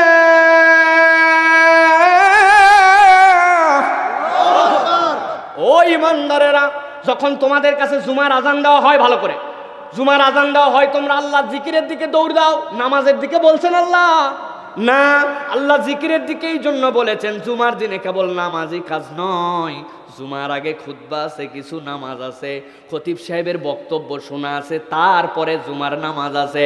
এই জন্য আল্লাহ কমপ্লিট প্যাকেজটার নাম দিছেন জিকির। কিন্তু আমাদের কতকগুলা ধান্দাবাজ মুসল্লি আছে, জুমার দিনে সবার শেষে হাজির হয়, কাত কামাতি সালা, কাত কামাতি সালা, ও আম সালা ফেলে দিছে দৌড়, এক জুতা মসজিদের বাহিরে আর এক জুতা ভিতরে, আছে না? মূল উদ্দেশ্য এটা না, মূল কথা বলছি ভাই। জুমার নামাজে আপনি গেলেন, জুমার নামাজ 2 রাকাত পড়লেন, বলেন তো রাসূলুল্লাহ সাল্লাল্লাহু আলাইহি সাল্লাম এবং তার সাহাবী যারা ছিলেন তাদের গুনাহ খাতা, রসুলের তো কোনো গুনাই লেখা হয় নাই, মাসুম সাহাবীরা যারা ছিলেন, একজন আদনা থেকে আদনা সবচেয়ে নিম্নমানের যিনি সাহাবী, তার মর্যাদাও কি দুনিয়ার কোনো মানুষের সাথে সমান হবে? তাদের মর্যাদা আমাদের থেকে অনেক বেশি, ঠিক কিনা? আমাদের গুনাহ খাতার কত হিসাব আছে নাকি?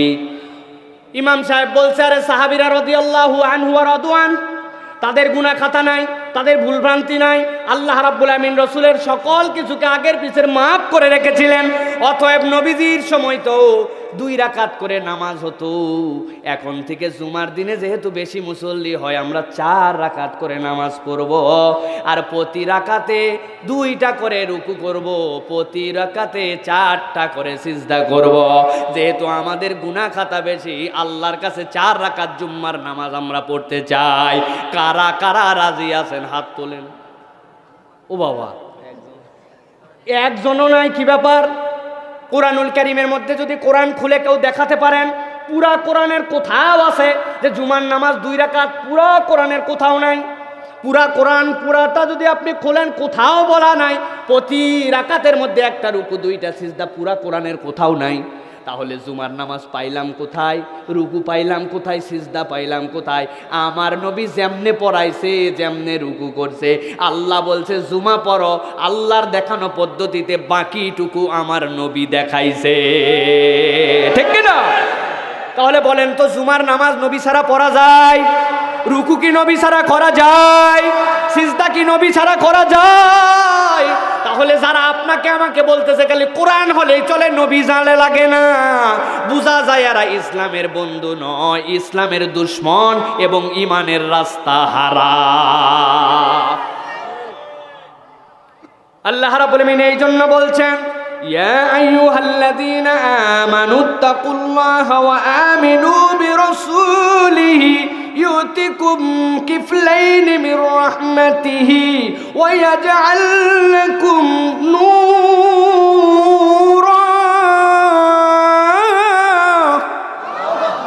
আল্লাহ বলছেন বান্দা দুইটা শর্ত পূরণ কর, আল্লাহর রাস্তায় চল।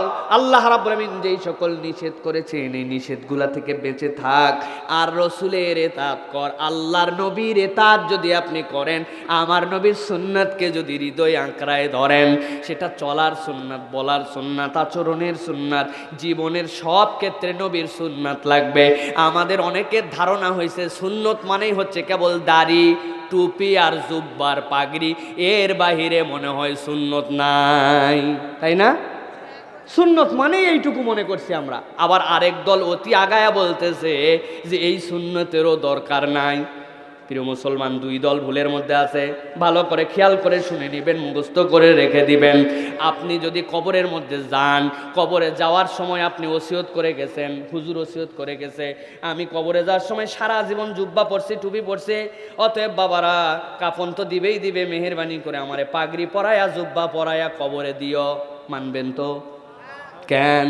কি খারাপ কথা বলছে উনি, শার্ট প্যান্ট পরতে চাইছে নাকি? বলবেন হুজুর এই সকল কাহিনী বাদ দেন, এটা ইসলামের নিয়মের মধ্যে নাই, আন্দাজে একটা ওসিয়ত করলেই হবে নাকি?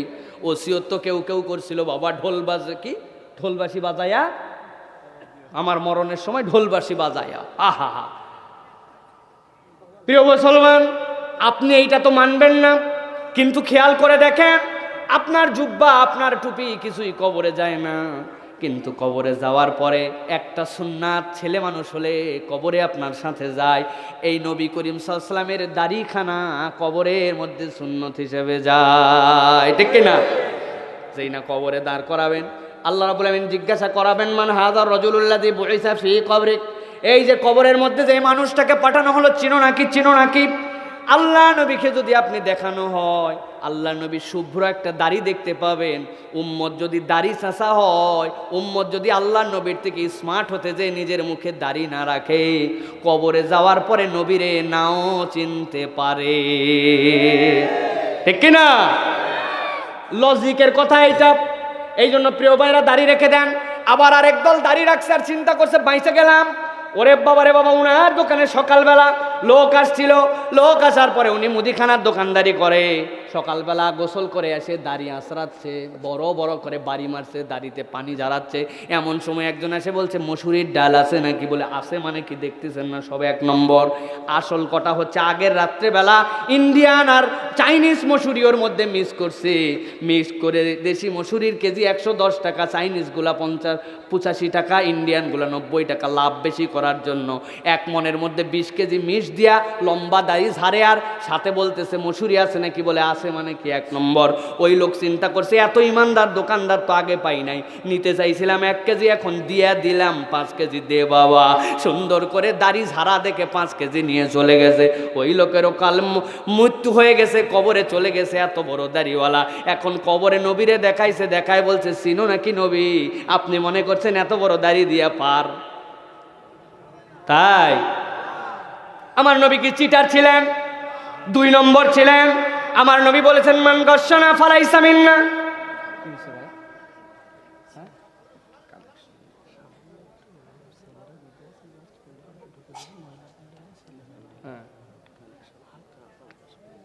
ওয়াজ কি শেষ করে দিব? না না না, তো আমি তো এগুলো পারি না। এগুলো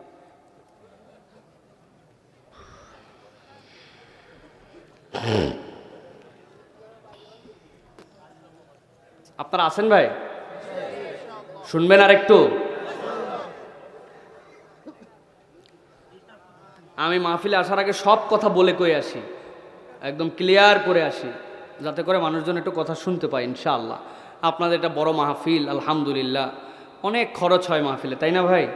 তো এইগুলার ইন্তজাম তো আসমান থেকে আর টাকা পয়সা নেমে আসে না, আপনাদের সহযোগিতাই হয়, ঠিক কিনা? আপনারাও একটু মেন্টালি প্রস্তুতি নিয়ে থাকেন। আমি একটু পরে আপনাদের কাছে, ছেলেরা আপনাদের কাছে যাবে, আপনাদের সাধ্যের মধ্যে সকলকে, আমি সহ সবাই আমরা একটু শরীক হব। পারবেন না ইনশাল্লাহ ভাই? রাগ করছেন আপনারা? একাইকে এটা নয়ন ভাই বা এদের দ্বারা একাই পরিচালনা করা সম্ভব? আমাদেরকে নিয়ে আসতে হলে মেলা খরচপাতি দেওয়া লাগে। আরও আছে খাওয়া দাওয়া এই সেই সারা রাত মাহফিল চলবে, প্যান্ডেল ট্যান্ডেল, শর্ট টাইমে মাহফিল হয়েছে, সব জায়গায় কালেকশন করতে পারে নাই।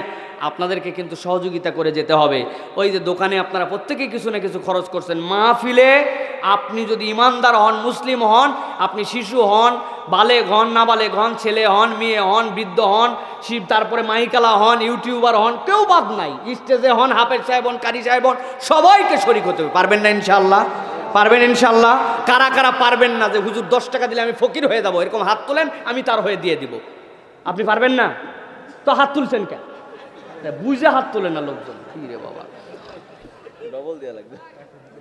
ভালো করে খেয়াল করেন, আল্লাহ রাব্বুল আলামিন বলছেন যেই মানুষরাই 2 গুণে গুণান্বিত হবে, যেই মানুষদেরকে আল্লাহ রাব্বুল আলামিন তাকওয়া অবলম্বন করার তৌফিক দিবেন, তাকওয়াদার হবে, আর যেই মানুষগুলো আল্লাহর নবীকে অনুসরণ করবে, ইতাআত করবে, তাহলে আল্লাহর নবীর ইতাআত লাগবে না লাগবে না? লাগবে। কিন্তু আল্লাহর নবীর সবগুলা হৃদয়ে ধারণ করতে হবে। আপনি দাড়ি রাখছেন কিন্তু আপনি মানুষকে ধোকা দেন, আল্লাহ নবী বলছেন মান গাশশানা ফালাইসা মিন্না, যে ধোকা দেয় সে তো আমার উম্মত নয়। আপনি দাড়ি রাখছেন লম্বা, আপনি নামাজও পড়েন, আবার বাড়িতে বউ পিটানোতেও আপনি অস্থির, আছে না? মনে রাখবেন, দুনিয়াতে কুলাঙ্গার পুরুষ সে, সবচেয়ে শক্তিহীন পুরুষ সে, বউয়ের গায়ে হাত তুলে যে। মনে রাখবেন এটা, মনে রাখবেন। আমার নবী সাল্লাল্লাহু আলাইহি ওয়াসাল্লাম কোনোদিন কারো গায়ের মধ্যে হাত তোলেন নাই, কোনো স্ত্রীর গায়ে হাত তোলেন নাই। আপনি কত বড় মরদ, বউরে আপনি মারেন, বউরে আপনি বকাঝকা করেন, তুই তুকারি করেন, আপনি একটা কাপুরুষ ছাড়ার কিচ্ছু নয়, ঠিক কিনা? আরেক ধরনের মরদ আছে আমাদের দেশে, যাদের পুরা বাড়ি ঘর ভর্তি, যেদিকে তাকাবেন সেদিকেই খালি আপনার গুনাহ হবে আর হারাম হবে। কেমন করে?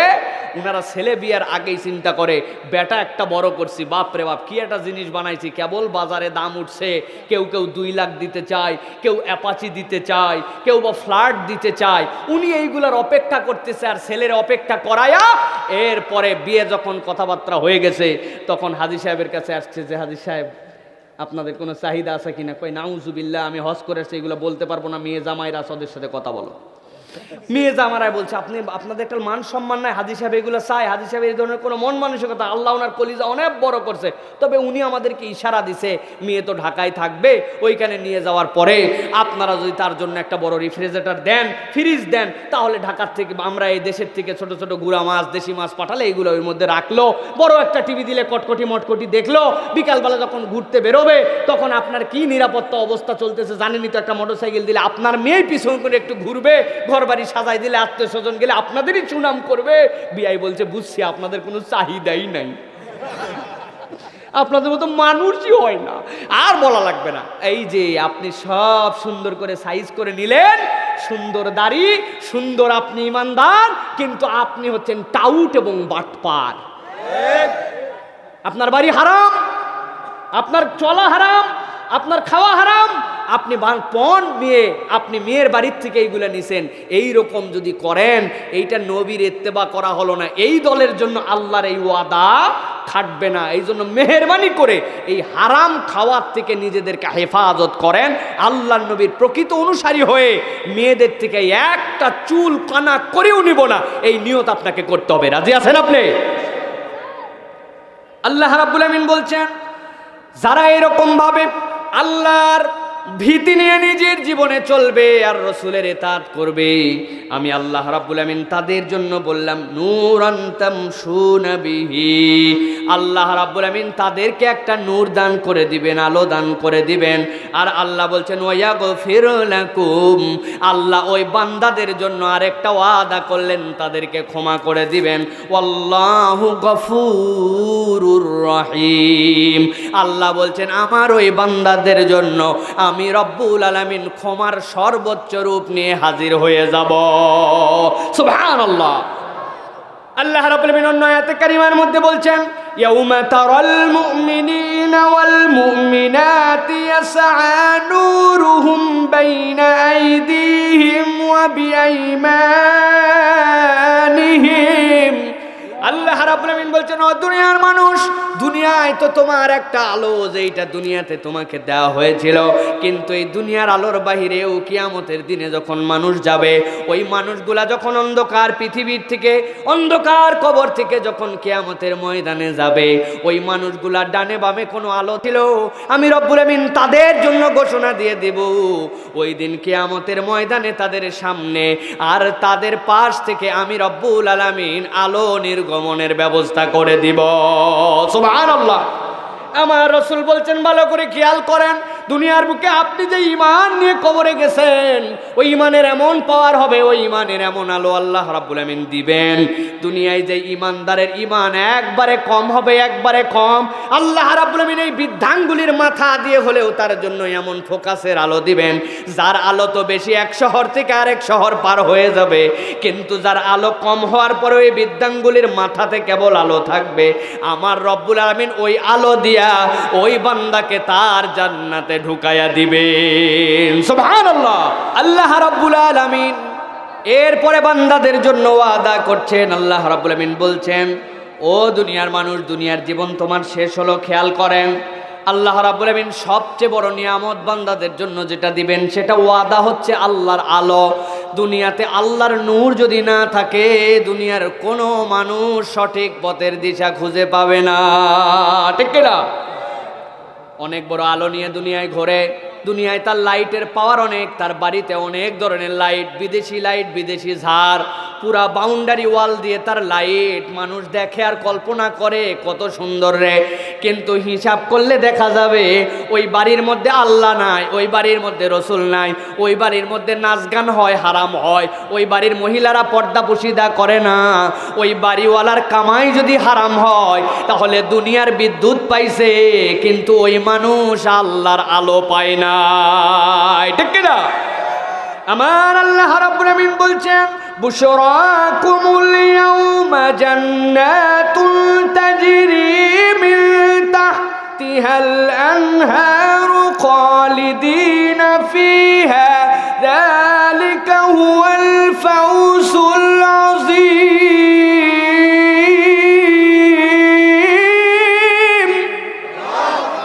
আল্লাহ বলছেন, ও দুনিয়ার মানুষ শোনো, দুনিয়ার জীবনে তুমি যদি আল্লাহ ভীতি অর্জন করতে পারো, তাকওয়া অর্জন করতে পারো, সাথে সাথে আমার রাসূলের ইতাআত যদি করতে পারো, আমি আল্লাহ রাব্বুল আলামিন তোমার জন্য জানাই দিলাম, আমি আল্লাহ রাব্বুল আলামিন কিয়ামতের দিনে তোমার জন্য আলো দান করে দিব।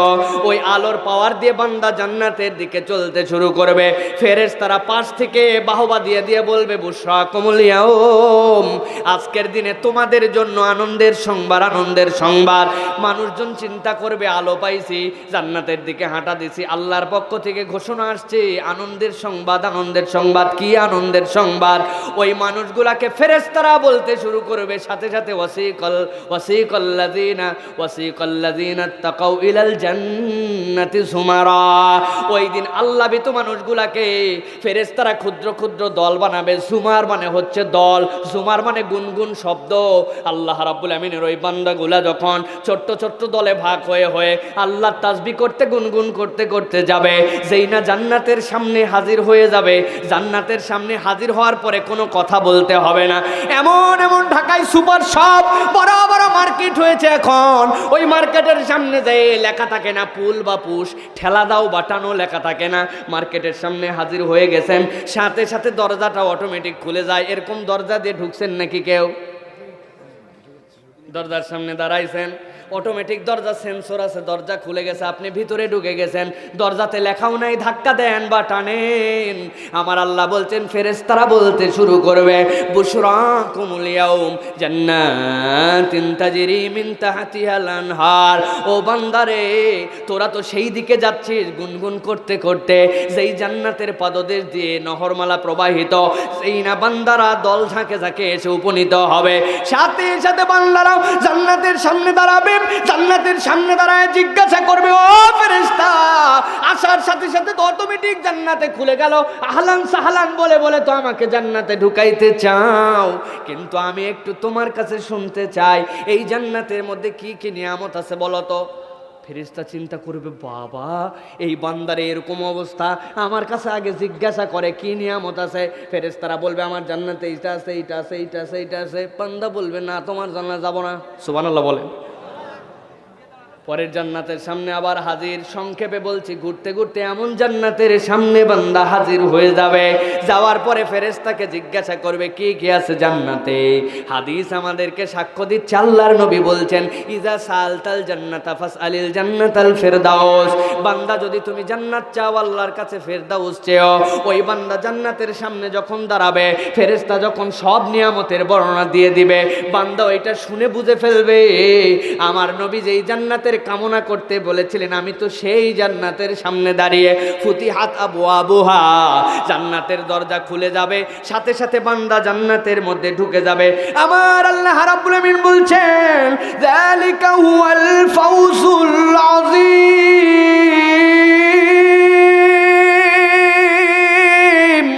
আমার বান্দার ওটাই হচ্ছে চূড়ান্ত সফলতা। আর প্রথম আয়াতে আমি রব্বুল আমিন বলেছিলাম, ওয়ারিদওয়ানুম মিনাল্লাহি আকবার, আল্লাহর সন্তুষ্টি হচ্ছে সবচেয়ে সন্তুষ্টি।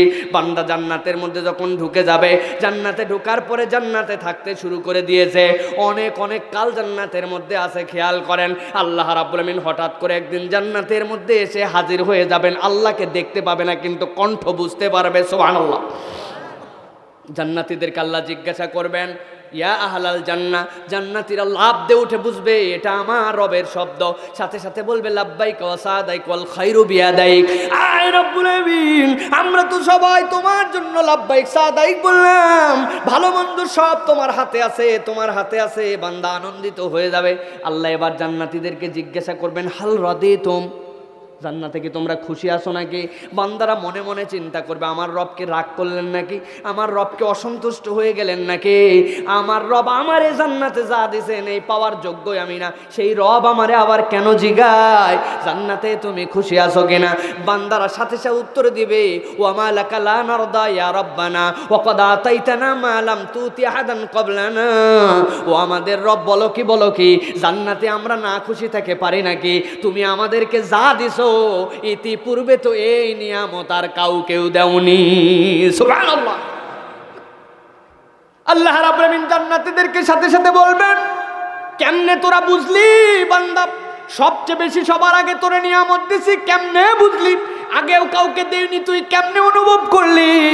বান্দা তখন আল্লাহর কাছে বলতে পারে, রব্বুল আলামিন, আমার বয়স ছিল 60-70 বছর, নূহ আলাইহিস সালামের একটা উম্মত পাশে দাঁড়াইছিল, আপনি যখন ডাক দিচ্ছেন তার আগে বয়স জিজ্ঞাসা, বয়স হচ্ছে তার 1000 বছর, 1000 বছর মানুষ, আর আমার বয়স 60 বছর 70 বছর, ওই মানুষের খবর নাই আমি জান্নাতে হাজির হয়ে গেছি। সুবহানাল্লাহ। কেমনে নিয়ামত দিলেন আল্লাহ? আল্লাহ দুইটা নিয়ামত দিয়েছেন বান্দার জীবনে। একটা হচ্ছে মুহাম্মাদুর রাসূলুল্লাহ, আল্লাহর নবী বলছেন, পৃথিবীর সব মানুষ যখন হিসাবের মধ্যে থাকবে, আমি ওই কাতারগুলা হিসাব করে বলছি, 120টা কাতারের মধ্যে 80 কাতার আমার উম্মত। সুবহানাল্লাহ। সবাই যখন হিসাব নিয়ে নফসে নফসে, আমি তখন বিনা হিসাবে আমার 70,000 উম্মত নিয়ে জান্নাতে দাখিল। আমার আল্লাহ যেই না বলছেন যে তোমরা কি রাজি আছো নাকি, সাথে সাথে বলছো, আমা লাকা লা নারদা ইয়া রব্বানা ওয়া ক্বাদ আতাইতানা মা লাম তুতি আহাদান ক্বাবলানা। আল্লাহ বান্দাদের এই উত্তরে সন্তুষ্ট হয়ে যাবেন। আল্লাহ এরপরে বান্দাদেরকে জিজ্ঞাসা করবেন, হাল আজিদুকুম, ও আমার আদরের বান্দারে, আরেকটু নিয়ামত কি বাড়ায়া দিব নাকি? বান্দার মাথা কাজ করে না, যে নিয়ামত পাইছি এর উপরে আবার কেমনে বাড়ায় দিবেন আল্লাহ? আমার আল্লাহ রাব্বুল আলামিন, আমার রাসূল বলছেন, সাথে সাথে আল্লাহ রাব্বুল আলামিন ওই বান্দাদের জন্য বলে দিবেন, উহিল্লু আলাইকুম রিদওয়ানি, ও বান্দা আজকের থেকে আমি তোদের প্রতি খুশি হয়ে গেলাম, আর কোনোদিন তোদের প্রতি রাগ করব না। আমার নবী বলছেন, ওয়ারিদওয়ানুম মিনাল্লাহি আকবার, আল্লাহর সন্তুষ্টি হচ্ছে সবচেয়ে বড়।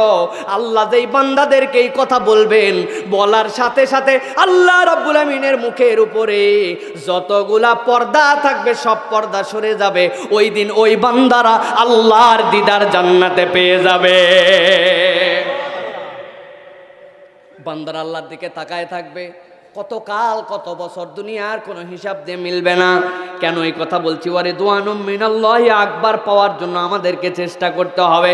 আমার নবী বলছেন, একটু আগেই যেই মানুষগুলো বলেছিল আমালাকা লা নারদা ইয়া রব্বানা ওয়া কদ আতাইতানা মা লাম তুতি আহাদান ক্বাবলানা, আমার আল্লাহ রাব্বুল আমিন ওই দর্শন দেওয়ার পরে যখন জান্নাত থেকে সরে যাবেন, ওই মানুষগুলা যারা একটু আগে জান্নাতের সব নিয়ামত পেয়ে সন্তুষ্ট ছিল, আল্লাহকে দেখার পরে আর আল্লাহ নিজেকে গুটায় নেওয়ার পরে ওই বান্দাদের জান্নাতের আর কোনো নিয়ামত ভালো লাগবে না। আমার রাসূল বলছেন, এরপরে আল্লাহ প্রত্যেকদিন সকাল সন্ধ্যা জান্নাতীদেরকে দিদার দিতে থাকবেন। সুবহানাল্লাহ। তাহলে আমরা আল্লাহর জান্নাতে আল্লাহর দিদার পেতে চাই, ঠিক কিনা? এই ওয়াদা পালন করার জন্য কি কি শর্তের কথা বলেছি? তাহলে ঈমান মজবুত করতে হবে। 2 নম্বরে আল্লাহ রাব্বুল আলামিনকে ভয় করে চলতে হবে। 3 নম্বরে রাসূলুল্লাহ সাল্লাল্লাহু আলাইহি ওয়াসাল্লামের সুন্নতকে ভালোবাসতে হবে। 4 নম্বরে ঈমানের সাথে আমলে সালেহ করতে হবে, নেক কাজ করতে হবে, নেক কাজে উৎসাহ দিতে হবে, নেক কাজের সমর্থক হতে হবে, নেক কাজে মানুষ যেন করতে পারে এরকম ভাবে অনুপ্রেরণা দানকারী হতে হবে। এই 4টা কাজ আমরা করতে পারবো ইনশাআল্লাহ। আল্লাহ আমাদেরকে তৌফিক দান করুক, বলেন আল্লাহুম্মা আমিন। ওয়া মা তাওফীকি ইল্লা বিল্লাহ। সুবহানাকাল্লাহুম্মা বিহামদিকা আশহাদু আল্লা ইলাহা ইল্লা আনতা আস্তাগফিরুকা ওয়া আতুবু ইলাইক। ওয়াসসালামু আলাইকুম ওয়া রাহমাতুল্লাহি ওয়া বারাকাতুহু।